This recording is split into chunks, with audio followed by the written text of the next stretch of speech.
सभी सुनने वाली सखियों और श्रोता भाइयों को मंजरी वर्मा का प्यार भरा नमस्कार। और हमारे सामने मंदाकिनी जी हैं, तो मंदाकिनी जी आपको भी मेरा प्यार भरा नमस्कार और एक साथ आप सभी का यानी कि सबका स्वागत है सखी सहेली के मंच पर। अरे वाह, क्या बात है। तो सभी सुनने वालों को मंदाकिनी जोशी का भी नमस्कार, हमारे सभी सखियों और सखाओं को जो इस समय इस कार्यक्रम की उम्मीद कर रहे हैं, इंतजार कर रहे हैं और बैठे हैं मंजरी को सुनने के लिए। नहीं, आपको भी सुनने के लिए ऐसा मुझे तो काफी समय से सुन रहे हैं जी। काफी देर से मैं बोल रही हूँ।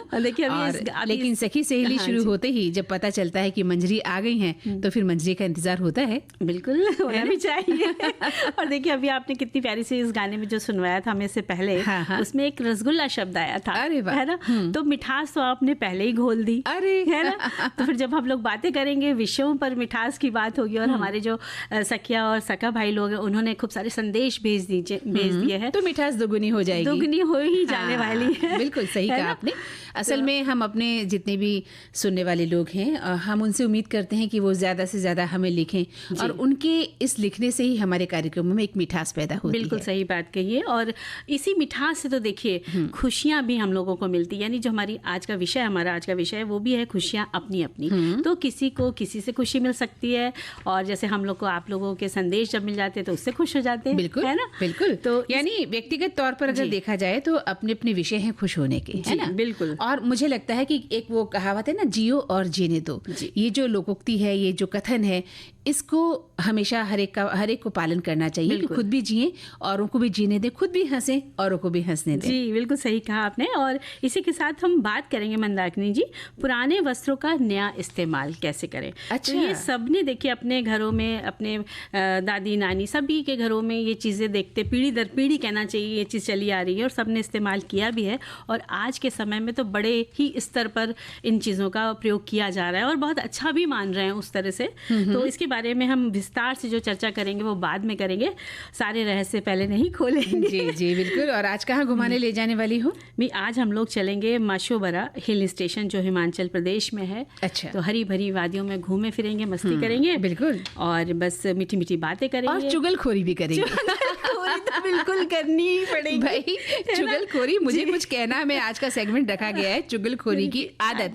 तो जब दो सखियां मिलेंगी और चुगलखोरी न करें फिर कैसे चलेगा। तो बस ये इस तरह की चुगलखोरी की जो आदत है वो बहुत बुरी आदत है देखा जाए तो। लेकिन हम अपने श्रोताओं से जानना चाहते हैं कि क्या उनके अंदर ये आदत है।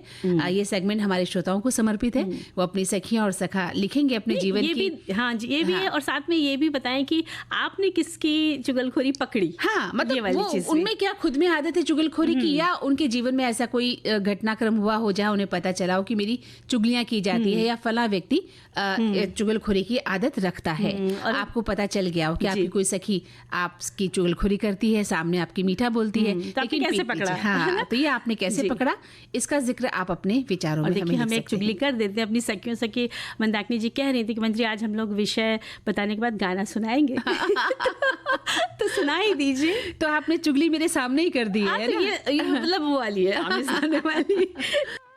बिल्कुल सही है मंजरी। कौन आया, कई बार हम किसी का इंतजार करते हैं और वो व्यक्ति अगर आ जाता है या आ जाती है तो हमारी खुशी का कोई पारावार नहीं होता है। हम इतने खुश हो जाते हैं जैसे न जाने हमने क्या मांगा था और क्या मिल गया। बिल्कुल। हमारी जी एक सखी लिखती है मंदाकिनी जी, खुशी और प्रसन्नता की कोई सीमा नहीं होती, परिधि में नहीं बांधा जा सकता। खुशनुमा माहौल में कोई भी नाच गाकर खुशी व्यक्त करता है तो कोई धीरे से मुस्कुरा कर करतल ध्वनि कर अपना खुशी का इजहार करता है। यानी बड़ी प्यारी सी बात लिखी है कि खुशी कोई नाच गाकर करता है, कोई ताली बजा। बिल्कुल सही कहा। वैसे देखा जाए ना तो मंजरी खुशी एक एहसास है ना, और इसे हम शब्दों में नहीं समेट सकते कि हम शब्दों के द्वारा बताएं कि खुशी इसे कहा जाता है। ये इसे सिर्फ महसूस किया जा सकता है कि हम किस तरह से अपने जीवन में खुशियां मनाते हैं। और सबसे बड़ी बात है, कहते हैं कि संसार में खुश वही रह सकता है जो खुश रहना सीख लेता है। अगर आप सब कुछ है आपके पास, आप खुश नहीं हैं फिर भी दुखी हैं, आपको दुखी रहने की आदत है, तो आप जिंदगी में कभी खुश हो भी नहीं सकते। बिल्कुल सही कहा। और छोटी छोटी चीजें जो हैं वो आपके जीवन में बड़ी बड़ी खुशियां लेकर आती हैं। बिल्कुल। और खुशियां तो हमारे आसपास एहसास होती हैं, छोटी छोटी बातों में खुशी छुपी होती है। हाँ। सबकी खुशियाँ जो होती है ना वो अपनी अपनी होती है, लेकिन जब आपकी खुशी में लोग जुड़ते हैं तो आपकी खुशी के 4 चांद लग जाते हैं उस खुशी में। और जब पहली बार आपके घर में, याद कीजिए, जब नन्हा शिशु आने वाला होता है तो सभी परिवार के लोग खुश हो जाते हैं। और वहीं नए नए रिश्तों में जो कि वो बंधते हैं, कोई दादी बाबा, नाना नानी, चाचा बुआ, मौसी मामा, इन सभी रिश्तों में बंधते हैं, तो ये जो एहसास होता है ना खुशी का, ये बहुत ही अलग होता है। तो कहते हैं ना कि खुशियाँ बांटने से बढ़ती हैं और जैसे दुख होता है वो बांटने से घटता है, तो खुशियाँ हमारी जो हैं बांटने से बढ़ती चली जाती है। बिल्कुल सही कहा। और कई बार क्या होता है, हम चेहरे पर मेकअप पोत लेते हैं और खुश दिखने का प्रयास करते हैं, लेकिन खुशी तो अंदर से आती है। बिल्कुल। अगर आप खुश हैं तो आप बिल्कुल साधारण बिना किसी मेकअप के भी आप बहुत अच्छी लगेंगी, आप खुशहाल दिखेंगी, आपके चेहरे पर खुशी झलकेगी। लेकिन अगर आप खुश होने का नाटक करती हैं तो वो ज्यादा देर तक आपको चेहरे पर नहीं दिखाई देता है ना, सच्चाई सामने आ जाती है। तो इसलिए कहते हैं कि खुशियां सबकी अपनी अपनी है। मैं ये चाहती हूँ कि मंजरी मेरी इस बात से खुश रहे, ऐसा नहीं हो सकता। मंजरी की अपनी खुशियां हैं, मेरी अपनी खुशियां हैं, तो सबको अपनी अपनी खुशियों में हमें छोड़ देना चाहिए। और कहते भी हैं कि जो खुशियां हैं, सही देखा जाए हम सोचते हैं कि इतना पैसा आ जाए हमारे पास, काश इतनी साड़ियां हो जाती, इतने गहने गोटे हो जाते, हमारा घर बंगलो जैसा होता, तो हम कितनी खुशहाल जीवन जीते। लेकिन ये कितनी बड़ी भूल होती है हमारी। बिल्कुल, क्योंकि हम उसमें इन सब चीज़ों में लिप्त होते जाते हैं, लेकिन हमारी जो असली खुशियां हैं वो कहीं ना कहीं छुप जाती है। भौतिक सुविधाओं में हम खुशी ढूंढते हैं, जबकि वहाँ खुशी होती नहीं है। तक कहना चाहिए मंदाकिनी जी, अपनों से भी हम इन चक्रों में दूर होते चले जाते हैं। छोटी छोटी खुशियां हमसे बहुत दूर तक चली जाती, बाद में हमें एहसास होता है जब वो वक्त निकल जाता है। तो एक लिखते हैं कि खुशी की कोई परिभाषा नहीं है, किसी को भगवत भजन में खुशी मिलती है तो किसी को नकारात्मक कार्य करके। खुशी को मन की एक स्थायी स्थिति के रूप में परिभाषित किया जा सकता है, जिसमें न केवल आनंद, संतोष और अन्य सकारात्मक भावनाएं शामिल होती है, बल्कि ये भावना भी शामिल होती है कि व्यक्ति का जीवन सार्थक और मूल्यवान है। खुशी हमें ऊर्जा देती है और किसी को खुशी देकर जो खुशी अपने को मिलती है वो सबसे बड़ी खुशी होती है। और मंदाकिनी जी, खुशियों को कभी पैसों के बीच में नहीं तोलना चाहिए। जो आपके मन को अच्छा लगे करने में, वो खुशी जो मिलती है ना, वो सबसे अच्छी खुशी होती है। बिल्कुल सही कहा। और देखिए, हमारे एक श्रोता ने भी वही बात लिखी है कि हमने खुशियों को चीज़ों से जोड़ लिया है। जब घर बन जाएगा तो मैं खुश हो जाऊंगा, जब गाड़ी खरीद लूंगा तो मैं खुश हो जाऊंगा, जब नौकरी लग जाएगी तब मैं खुश होऊंगा। तो ये सब करने में हम इतना व्यस्त हो गए हैं कि खुशियां तो हमारे सामने से निकल गई, वो उम्र निकल जाती है खुश रहने की, और हमें पता भी नहीं चलता। जब सारे लक्ष्य पूरे हो जाते हैं और एहसास होता है कि इन भौतिक चीज़ों में तो कोई खुशी भी नहीं थी, और थी भी तो वो क्षणिक थी। जरूरत होती है हमें, ऐसा हम नहीं कह सकती कि हमें घर या अच्छे कपड़ों की, अच्छे खाने की जरूरत नहीं होती है। लेकिन अगर हमने खाली खुशियां इन्हीं चीजों में ढूंढकर अपनी वर्तमान खुशी को खत्म कर दिया है तो फिर वो जीवन दोबारा तो नहीं आता है। बिल्कुल नहीं पाता। और हर पल खुशी को महसूस करने के लिए हर किसी को अपनी खूबी को भी पहचानना चाहिए। एक बार अपने आप से ही कहकर देखें कि वाह, ये मैं हूँ, या ये मैं ऐसी हूँ, मैं ऐसा कर सकता हूँ, मैं जीत सकता हूँ। तो एक ही पल में इस सोच से आप खुशी से भर उठेंगे, यानी कि आपके अंदर ऊर्जा का अनुभव होने लगेगा। और जब आपको पता चलेगा कि ये मेरा गुण तो बहुत अच्छा है, नाहक बेकार के अवगुणों में उलझे हुए थे, मतलब अपनी कमजोरी को दूर कर सकेंगे और चारों ओर खुशियां ही खुशियां तब आपको नजर आएंगी। बिल्कुल सही कहा। वहीं एक श्रोता लिखते हैं कि देखिए, खुशी तो जीवन का सबसे अनमोल धन है। यदि हमारे पास खुश रहने की कला है तो हमारा जीवन आसान हो सकता है। खुशी केवल बड़े सपनों के पूरे होने से नहीं होती, बल्कि छोटी छोटी चीजों में छिपी होती है। खुशी एक बहुत मुश्किल श्रेणी है, हर कोई खुद के लिए चुनता है। हम इन भावनाओं को वर्णन नहीं कर सकते। मेरी राय में हमें लोगों की आंखों में देखना चाहिए कि खुशी कहाँ छुपी है। खुशी हमारी आत्मा के अंदर से चमकती है। खुशियाँ चाहने की इच्छा हर इंसान में होती है। अपने लिए सुख जुटाने की चाहत भी हर दिल करता है। हर पल आनंदित रहने की कामना भी दुनिया में रहने वाला हर इंसान करता है, पर अपनी खुशियाँ ढूंढते समय दूसरों का ख्याल कम ही करता है। बिल्कुल सही कहा। हम अपनी खुशियों को ख्याल करते हैं कि मैं किस में खुश हूँ, लेकिन सामने वाला किस में खुश है इस बात का हमें कोई मतलब नहीं होता इस बात। हाँ, तो बात चल रही है खुशियों की, है ना, और मुझे आप भी बहुत खुश नजर आ रही हैं क्योंकि इतने सारे संदेश जो पढ़ रहे हैं खुशियों से भरे हुए। तो देखिए, हमारे एक सभी श्रोता लोग में से लिखते हैं संदेश कि खुशियाँ छोटी छोटी सी होती है, लेकिन वो बड़ी बन जाया करती है और बढ़ते बढ़ते सांसारिक भी हो जाया करती है। बड़ी प्यारी सी बात लिखी है इन्होंने। और एक लिखते हैं कि बिल्कुल सही, पहले हम इन्हीं भौतिक चीज़ों से खुश होते थे, पर अब तो लगता है कोई दो अच्छे मीठे बोल दे, कोई हमारे साथ 2 पल बैठकर बात कर ले, वही सबसे बड़ी खुशी। बहुत बड़ी बात इन्होंने लिख दी कि सब में अगर आपके पास कोई 2 मिनट बैठ जाए, आपके हालचाल पूछ ले, तो इससे बड़ी खुशी कोई। और आजकल लोग बैठते हैं तो हाथों में मोबाइल लेके बैठते हैं। एक कोई बैठता ही नहीं है, बैठता ही नहीं। और बैठेगा एक कमरे में 10 लोग बैठे हैं, 4 लोग बैठे, तो अपने अपने हाथ में मोबाइल उनकी उसमें लेकर खुशी है। हाँ, उनकी खुशी मोबाइल में ही है मोबाइल कि में। पता नहीं क्या मिल जाएगा हमें, और वाकई लोग तरस जाते हैं एक दूसरे के साथ बिल्कुल। बैठने के लिए। और कई बार तो घर के लोगों को भी बुला बुला कर बैठाना पड़ता है पास हाँ, में। कि बच्चे आओ भी बैठो, अपनी दुनिया बातें में करो। सिमटे हैं, बच्चों को भी आपका ध्यान नहीं है। आप घर में जाते हैं, बच्चे अपनी दुनिया में लगे हुए हैं, उनके हाथ में मोबाइल है, बिल्कुल। या फिर वो पढ़ाई में लगे हैं या फिर मोबाइल में लगे हैं। उनको कोई खुशी नहीं कि आप आए हैं, आपके पास बैठा जाए, आपसे बतियाया जाए। आप ही बुलाकर उनसे बात कर लेते हाँ, हैं ये वाला क्या भी हुआ, चीज़ हो जाती कैसे है, हो, सही क्या बात कर है। रहे हो, कुछ खाया पिया, है ना। बिल्कुल। तो ये इस तरह का समय आ गया है। लेकिन ये है कि खुशियां वास्तविक होनी चाहिए। अगर हम उस संसार में कंप्यूटर की या मोबाइल की दुनिया में खुशियां ढूंढ रहे हैं तो ये मूर्खता ही है। मूर्खता ही, सही बात। बिल्कुल। एक श्रोता लिखते हैं कि खुशियां अपने अपने, कुछ लोगों को खुशियां मनाने का बिल्कुल तरीका अलग अलग होता है। कुछ लोग खुशियां मनाने के लिए बहुत बड़ी बड़ी खुशियों का इंतजार करते हैं, और कुछ लोग छोटी छोटी खुशियों में भी खुश होकर उसे मान लेते हैं। सही तरीका भी यही है कि हम छोटी छोटी बातों से खुश रहना सीखें।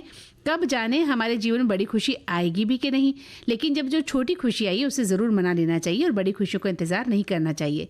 ये सोचकर नहीं बैठना चाहिए कि अब बड़ी खुशी आएगी तभी हम मनाएंगे, लेकिन हमारे जीवन में जो छोटी खुशी आई है उसे तो हम भूल जाते हैं। बिल्कुल। और एक लिखते हैं कि खुशियाँ अपनी अपनी, ये एक बहुत ही सुंदर और गहरा अर्थ रखने वाला वाक्य है। इसका अर्थ ये है कि हर किसी की खुशियाँ अलग अलग होती हैं और वे अपने अपने तरीके से खुशियों को महसूस करते हैं। ये वाक्य हमें ये समझने के लिए प्रेरित करता है कि खुशियाँ कोई एक आकार या रूप में नहीं आती हैं। हर किसी की अपनी अलग अलग पसंद नापसंद और जीवन के अनुभव होते हैं जो उनकी खुशियों को आकार देते हैं। इस वाक्य का अर्थ ये भी है कि हमें दूसरों की खुशियों का सम्मान करना चाहिए और उन्हें अपने तरीके से खुश होने की आज़ादी देनी चाहिए।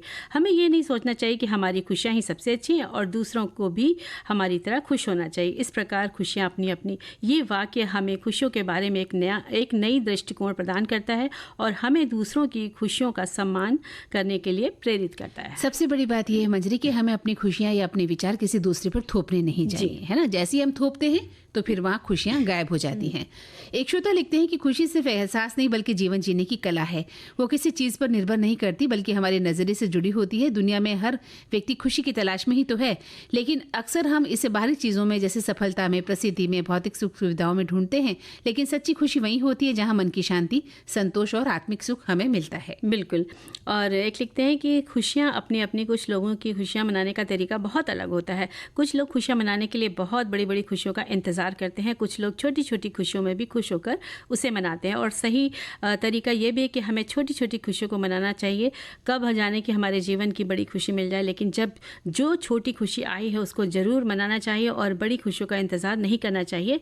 ये सोचकर नहीं बैठना चाहिए कि अब बड़ी खुशी आएगी तो हम मनाएंगे, लेकिन हमारे जीवन में जो छोटी खुशी आई है उनको रोज़ मनाना चाहिए, बांटना चाहिए। वहीं एक श्रोता लिखते हैं कि खुशियाँ आज जैसे अपने परिवार को खाना खिलाना सखियों को होता है, खुश और स्वस्थ रखना ये रहती हैं। अन्नपूर्णा गृहिणी को खुशी की मनोकामना रहती है। जो अन्नपूर्णा है घर की, उसको लगता है कि हम घर वालों को अच्छा खाना बना के खिलाएं। इसके अलावा लिखना, पढ़ना, सिलाई कढ़ाई, सुंदर चीज़ों की खरीदारी या फिर गीत गाना, सुनना, नाटक, सिनेमा, नृत्य, अभिनय जैसे कला आविष्कारकों में किसी को भी खुशियाँ मिल सकती है। इसके अलावा पर्यटन में, खेलकूद में, पर्यावरण सुधारने में, समाज सेवा में, राजनीति में भी दिलचस्पी हो सकती है। ये भी हमारी खुशियों के कारण बन सकते हैं। दिल खुश है तो ज़माना खुश है, चारों ओर खुशियाँ दिखती हैं। सखी सहेली आपको किन बातों से खुशियाँ मिलती है ये जानने की उत्सुकता है। यानी भाई देखिए, हम लोग जब सखी सहेली के मंच पे आते हैं मंदाकिनी जी, तो हम लोगों को सबसे ज़्यादा इंतजार होता है कि संदेश किसने किसने क्या क्या लिखे। तो सबसे ज़्यादा मज़ा आता है संदेशों को पढ़कर। हाँ, और मुझे तो तब मज़ा आता है जब हमारे सखी जो सामने बैठी होती है वो, और हमारी श्रोता जो सखी और सखा है वो जब व्यंजन लिखना शुरू करते हैं और व्यंजनों की भरमार आ जाती है, दुनिया भर के व्यंजन। और हमारे एक श्रोता ये भी लिखते हैं ना कि आज देखिए भाई, आज एक ही राशि की बहनें आ गई, तो इसमें भी अपना मजा है। तो अगले संदेश में देख लेते हैं क्या लिखा है। लिखते हैं कि जब बहुत खुश होती हूँ तो सबसे पहले खुशी के लिए भगवान को धन्यवाद देती हूँ। ये बहुत ही अच्छी बात है। फिर अपने सच्चे मासूम दोस्तों यानी पेड़ पौधों का शुक्रिया अदा करती हूँ। बहुत सुंदर बात। इसके बाद परिवार के लोगों तथा कुछ खास दोस्तों से खुशी बांटकर बहुत ही उत्साह के साथ ईमानदारी पूर्वक अपने काम पर लौट जाती हूँ ताकि जो खुशी मिली है वो कायम रहे। मेरा मानना है कि अपने काम को अपना 100% देना ही भगवान की असली पूजा है और धन्यवाद करना है। और मंदाकिनी जी जो पेड़ पौधों की बात करी है, तो देखिए ये जो कोई भी अगर अपने घर के क्यारी में, गमलों में थोड़ी सी मिट्टी खोदता है, खरपतवार निकालता है और नए पौधे लगाता है, खाद पानी देता है, जब पहली पत्ती निकलती है या पहला फूल निकलता है, कली खिलती है, जब उसमें से फूल निकलता है, तो वो जो खुशी कोपले निकलती है वो भी बहुत खुशी होती है।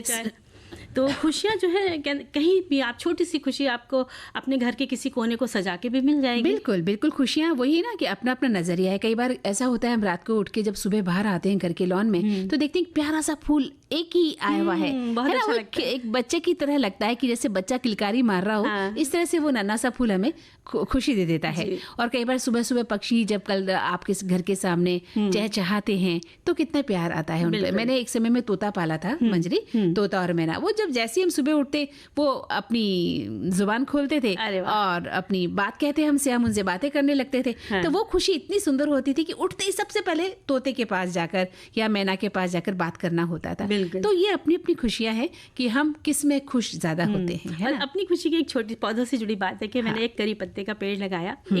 एक टाइम में आया कि वो डंडी सूखी सी बची, एक भी पत्ते उसमें नहीं थे। हमने 1 महीने इंतजार किया, फिर मुझे लगा पत्ती दे ही नहीं रहा, क्या करूँ, उसको निकालूं, क्या करूँ। फिर मैंने उसके पास जाके बैठ के उसको सहलाया और बोला कि कल तक अगर एक भी पत्ती नहीं निकाली तो मैं हटाने वाली हूँ। तो जब सुबह उठी आगे मैंने देखा तो 3-4 पत्तियां निकली थी, अरे इतनी वाह। खुशी हुई। फिर मैंने फिर उसको पेड़ का बहुत ध्यान रखा और आज वो बहुत अच्छा सा पेड़ है मेरे पास। अंतरात्मा की आवाज सुन ली आपकी, है ना, सुन ली। क्योंकि आपने बहुत ही प्यार से उसे कहा हाँ, था। तो ये भी एक प्यारी सी खुशी है। और एक संदेश पढ़ लेते हैं। लिखते हैं कि गो धन गज धन बाज धन और रतन धन खान, जब आवे संतोष धन सब धन धूरी समान। खुशियों के लिए सबसे जरूरी हमारे अंदर संतोष की भावना होती है। बिना संतोष के हम खुशियों की चाह में मृग मरीचिका की जैसी स्थिति बन जाती है। हम बस दौड़ते दौड़ते थक जाते हैं और हम उसे हासिल भी नहीं कर पाते हैं। बिल्कुल सही कहा उन्होंने जी। तो मंजरी, जब बात खुशियों की चली तो देखिए घूमने जब हम जाते हैं उसमें भी हमें बहुत खुशी मिलती है। बहुत ज़्यादा मिलती है। बस बिना रुके हम दौड़ दौड़ के चलते हैं जैसे कि हमारे संदेश में भी उन्होंने बताया था। बिल्कुल सही। और जैसे ही हम पहाड़ी जगहों पर जाना शुरू करते हैं घूमने के लिए तो फिर तो हमारी खुशियों का ठिकाना ही नहीं रहता। बिल्कुल इतनी नहीं रहता है। खूबसूरत जगह होती है जहाँ हम, मुझे लगता है कि लगभग हर पेड़ को मैं तो कई बार गिनने भी लग जाती हूँ कि कितने पेड़ अभी मैंने देखे थे। इतने सुंदर लंबे पेड़ हमारे सामने से गुजरते हैं और ऊंचे ऊंचे पहाड़, है ना, पानी की झरने, इन सबको देखते देखते कब दिन निकलता है और कब पता लगता है कि वापस लौटने का वक्त आ गया है। तो ये खुशी भी बड़ी गजब की खुशी बिल्कुल होती है। और आज हम चल रहे हैं लेकर सबको, सब तैयार हैं साथ में चलने के लिए मशोबरा हिल स्टेशन। अरे तैयार है, सब श्रोता तैयार है, सबने अपने बैग पैक कर लिए हैं। अच्छा, कुछ बनाया भी होगा कि नहीं खाने पीने का? बिल्कुल अच्छा, बना है भाई। चलिए देखते हैं। हिमाचल में बड़ी खूबसूरत सी जगह है मशोबरा, जो करीब 2246 मीटर की ऊंचाई पर शिमला जिले में बसी हुई है और जहां हरे भरे प्राकृतिक नज़ारों, खुले आसमान में पहाड़ों के ऊपर तैरते बादलों के सैर सपाटे देख सकते हैं आप जाकर वहां पर। और एडवेंचर एक्टिविटीज़ का मज़ा भी ले सकते हैं। और गर्मियों की छुट्टियां तो बस शुरू हो गई हैं, बस प्लान बना लीजिए आप लोग वहां जाने का। यहाँ paragliding, rock climbing, trekking, bird watching लोगों को काफ़ी पसंद आता है। और यहाँ पर आप रिजर्व फॉरेस्ट सेंचुरी भी घूम सकते हैं। बिल्कुल घूम सकते हैं। और जब बात मशोबरा की चली है तो मशोबरा में रिजर्व फॉरेस्ट सेंचुरी एशिया के सबसे बड़े वाटरशेड में से एक भी है। यहाँ देवदार, ओक की विशाल वृक्षों की संख्या है। जैसा कि मैं अभी कह रही थी कि गिनते गिनते थक जाते हैं ना, लेकिन पेड़ खत्म नहीं होते हैं, वृक्ष जो है खत्म नहीं होते हैं। इन जंगलों में घूमना रोमांच से भर देता है। और यहाँ हिमालयी जो चील है, भौंकने वाले जो हिरण हैं, तीतर हैं, तेंदुए हैं, उनको भी हम आसानी से देख सकते हैं। जब मन करे पिकनिक के लिए हम निकल सकते हैं। जब मौसम साफ होता है तब यहाँ से जम्मू और कश्मीर के दृश्य देखने को मिलते हैं। मतलब जैसे कोई जम्मू और कश्मीर के दृश्य हैं सदृश, वैसे देखने को मिलते हैं। और वे हैं पीर पंजाल पहाड़ों का नज़ारा। और सुबह 9 बजे से शाम 6 बजे तक ये सेंचुरी घूमी जा सकती है और टिकट भी इसका लेना पड़ता है। और इसके साथ साथ हम केग्रानो मशोबरा में घूमने का लोकप्रिय स्थानों में से एक है। और ये एक इटालियन विला है जिसे शेवलिर फेडरिको पेलाइट ने अपने होम टाउन के नाम पर बनाया था। आक और देवदार के पेड़ों की लकड़ी से बना ये विला इसकी सुंदरता को दुगनी कर देता है। विला का लॉन, पुरानी पत्थर की बेंच और नाइट लैंप जो है वो बहुत पुराने औपनिवेशिक युग की याद दिला देते हैं।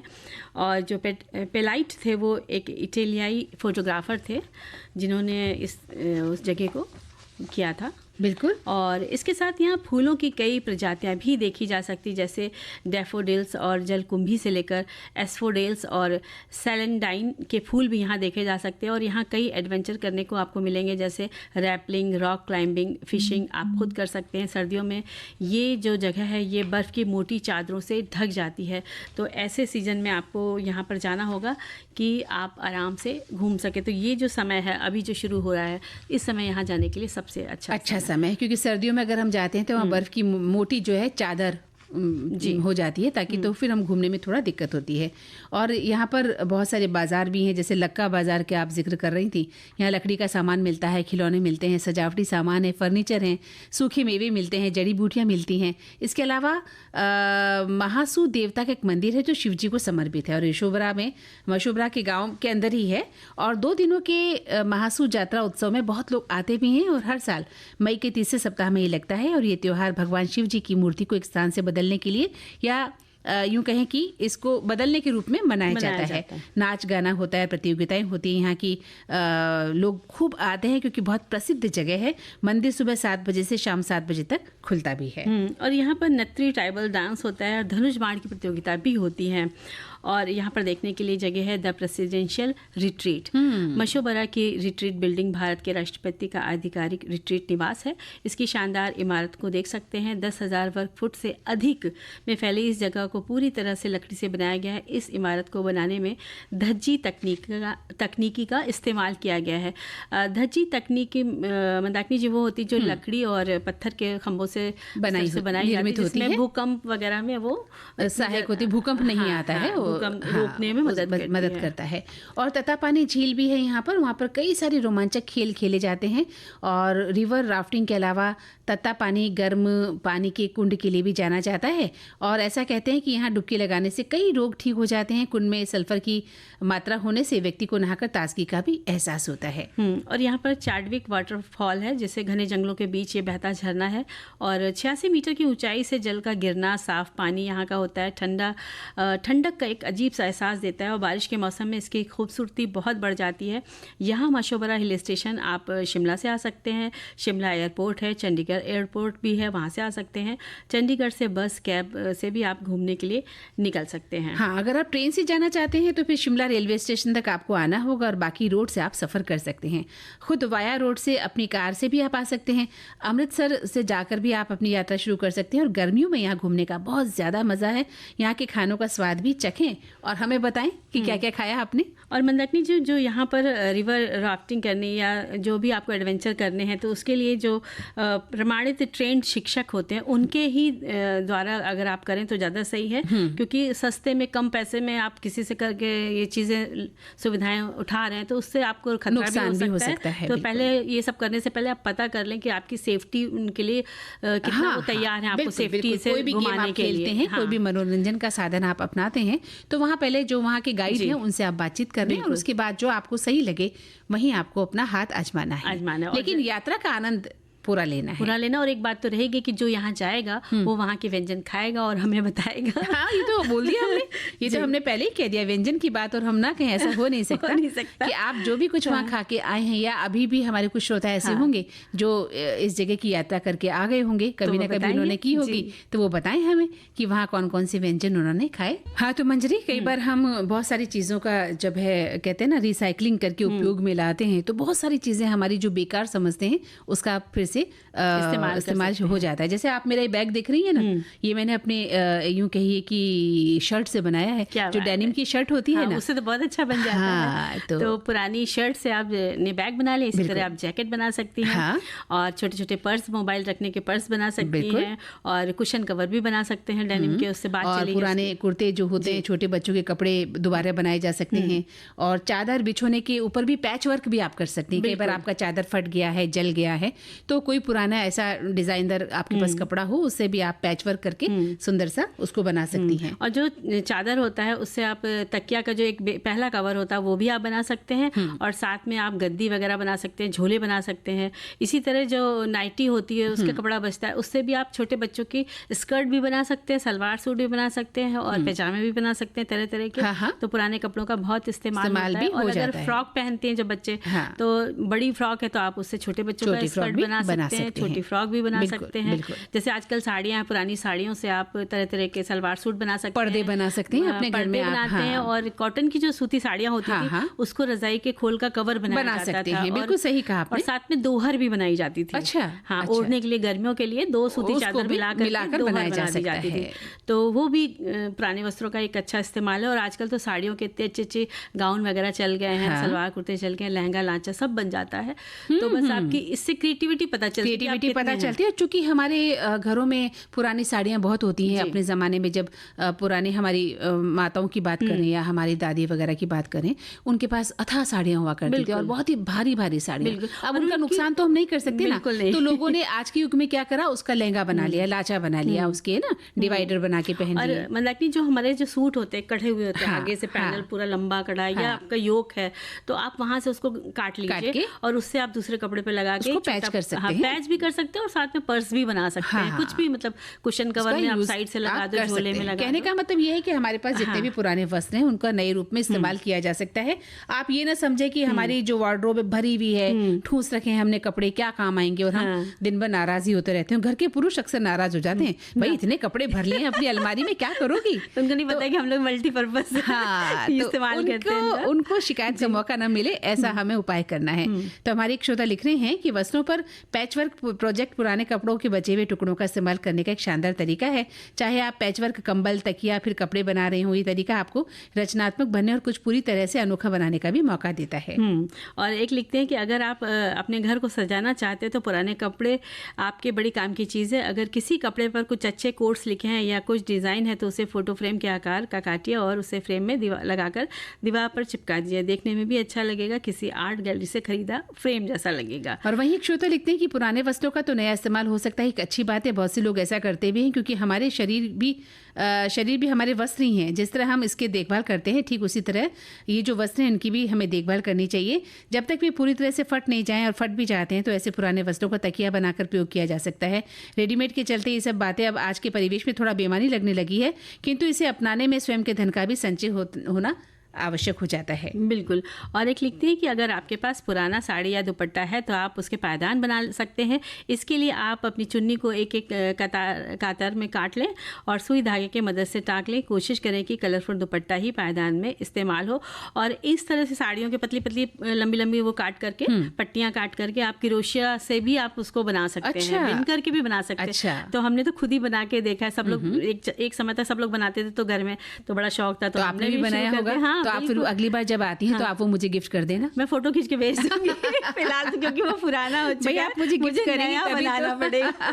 ठीक है, मैं तभी तो सीखूंगी ना कि कैसे आपने बनाया था। बिल्कुल। वही एक श्रोता लिख रहे हैं कि पुराने कपड़ों का नया इस्तेमाल इसमें सबसे ज्यादा जरूरी होता है। चादर है, मान लीजिए, उसको फाड़कर आप बहुत सारे नए कपड़े बना सकते हैं।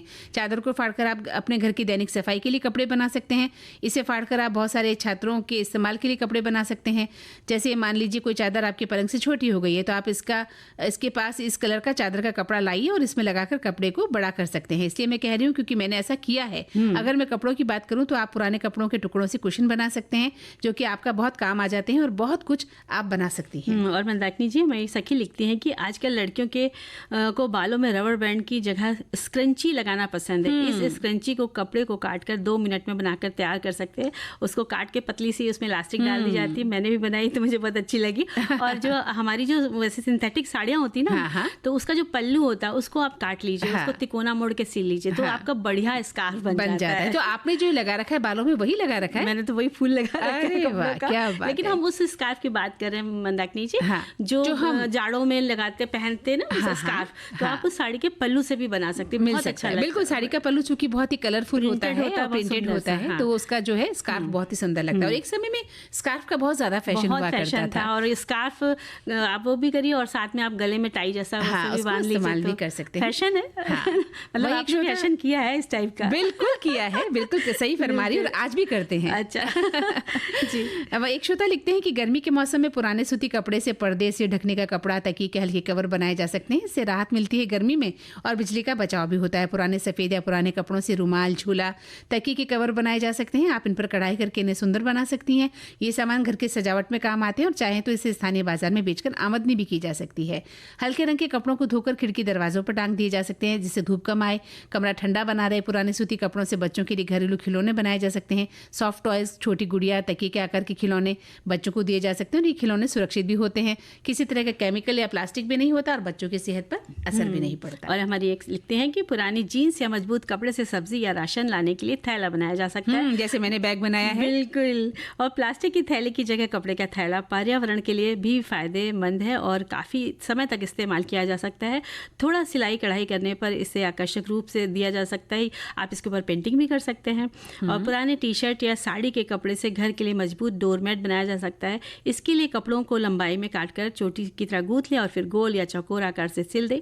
या पायदान, फर्श की नमी, ये पायदान जो है फर्श की नमी सोखने के साथ साथ टिकाऊ भी होता है और कई बार इसका धोकर इस्तेमाल भी किया जा सकता है। और टी शर्ट से तो मैम आस्तीन हटा दो दोनों तरफ की और नीचे से नीचे का जो हिस्सा था उसको ऐसे कटिंग कर दो थोड़ी थोड़ी 2-2 इंच की और एक दूसरे की नॉट लगा दो तो एक बैग बढ़िया सा बन जाता है। अच्छा बैग बन जाता है, बहुत अच्छा बन जाता है। एक श्रोता लिखते हैं कि वार्डरोब को नया रूप देने और कचरे को कम करने के एक मजेदार टिकाऊ तरीका यह है कि चाहे आप टी शर्ट को टोट बैग में बदल रहे हो, पुराने कपड़ों की रजाई बना रहे हो या स्वेटर से आरामदायक एसेसरीज बना रहे हो, ये प्रोजेक्ट आपको रचनात्मक होने का मौका देते हैं। साथ ही उन कपड़ों को नया जीवन देते हैं जो खाली पड़े बेकार हो जाते हैं और हमारी पतिदेव की आंखों में भी आ जाते हैं। बिल्कुल आ जाते हैं। तो भाई मंजरी, अब हम उस आदत की ओर बढ़ते हैं जो करनी नहीं चाहिए, लेकिन विषय लिया है फिर भी हम करते हैं, फिर भी हम चुगली करते हैं।